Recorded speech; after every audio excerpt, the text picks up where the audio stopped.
Welcome. The topic is the difference between schooling in the United Kingdom and schooling in Nigeria. I know. Like the topic alone is like, what? Why would you compare the both systems? Let's try. Let's just go about it, okay? So, first off, let's start with the infrastructures. I did my undergraduate in Nigeria and I'm currently studying my master's in the UK. So if I want to talk about infrastructures, I feel like I shouldn't even talk about that because it's like, bro, have you seen the bathroom here? When I was in Nigeria, I'm gonna tell you something for a fact. I never, for once, used the toilets in the school. Infrastructures here, they are so beautiful. I can't even compare them because my school is so fine. Fam, it's so fine. And I'm like, even government buildings in Nigeria are not fine like this. So, what's the comparison? No shade, please. I'm just trying to be honest. No shade intended. But if shade was given, shade has to be taken. I'm sorry. I love you guys. Mwah.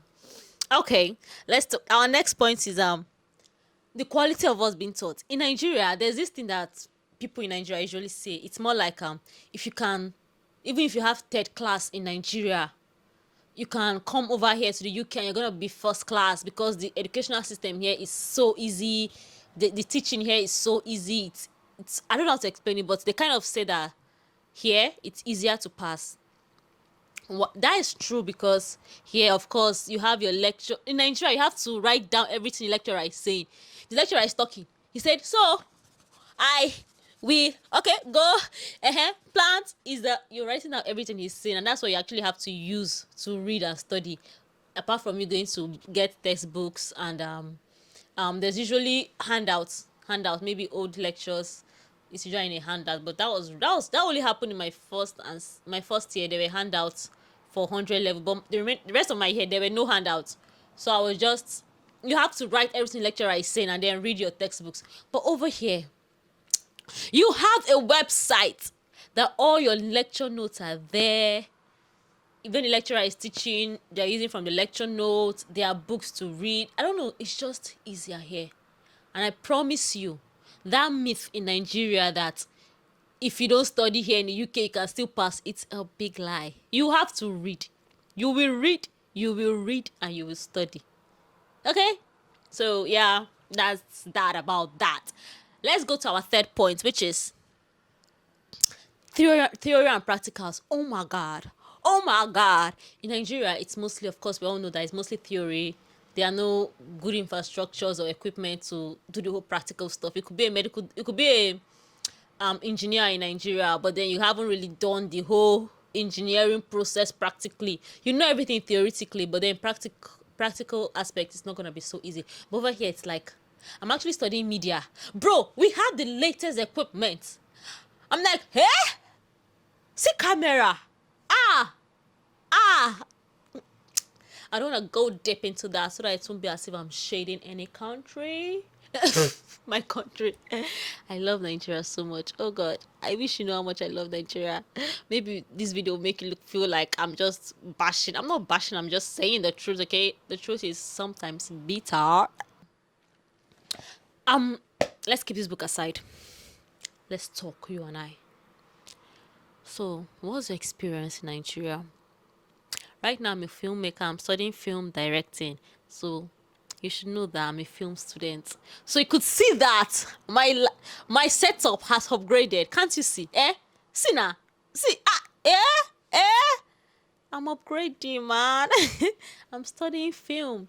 So I'm actually so happy I'm here. Like the experience is actually, you know when they say that there's this show, 90 Days Fiancé. There's this woman there, Pedro's mother. If you watch the show, you know. She said something. She said that if you haven't traveled the world, you are blind. And I was in Nigeria when she said that, and I was like, which blindness am I suffering from, bro?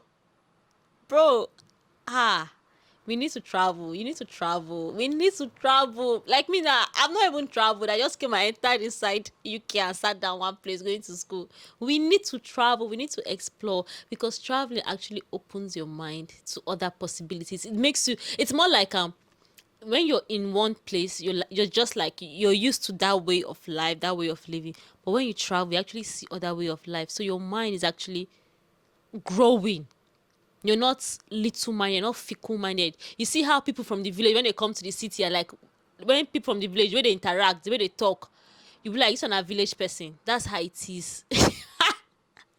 That's a very painful comparison, but my brother, I will keep praying for all of us that God will make a way, but there seems to be no way.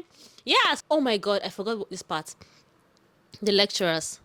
One of my first cultural shock when we entered into our class, guess who? My lecturer, my head of department is a Nigerian. I was like, I left Nigeria. I did not come here to come and meet Nigerian again. But bro, when we met, they were addressing her by her first name. I was like, did you just call this woman? Have you seen? Do you know who she is? You're calling her by her name. Do you know her? This is Omo. But it was beautiful because, like, when people are interacting with lecturers, after lectures, you see students, they'll go and meet the lecturer and they're talking about stuff. I was shocked. I was like, the lecturer never meant una. You're interacting with your lecturers, you're having conversations. It's more like there's this one-on-one. But in Nigeria, if you see your lecturer here, you're going here because you don't want trouble. Like, let me not say for everybody. I know for myself personally, I was trying to avoid my lecturer so much because if they just put eye on you, people will go mark your results. So you just try to do everything. You're scared. You're trying to walk calmly. You don't want them to notice you too much, so it won't be like. But here it's like, come, let's talk, interact. You could pause. You could talk to them. It's more like they actually care about you here. It's not a garbage in, garbage out situation. Okay? So guys, I think that's the end of my video. I hope I've been recording and my camera has not disappointed me. Take care of yourself. Catch you next week because I will be back on your screen. Definitely. Bye.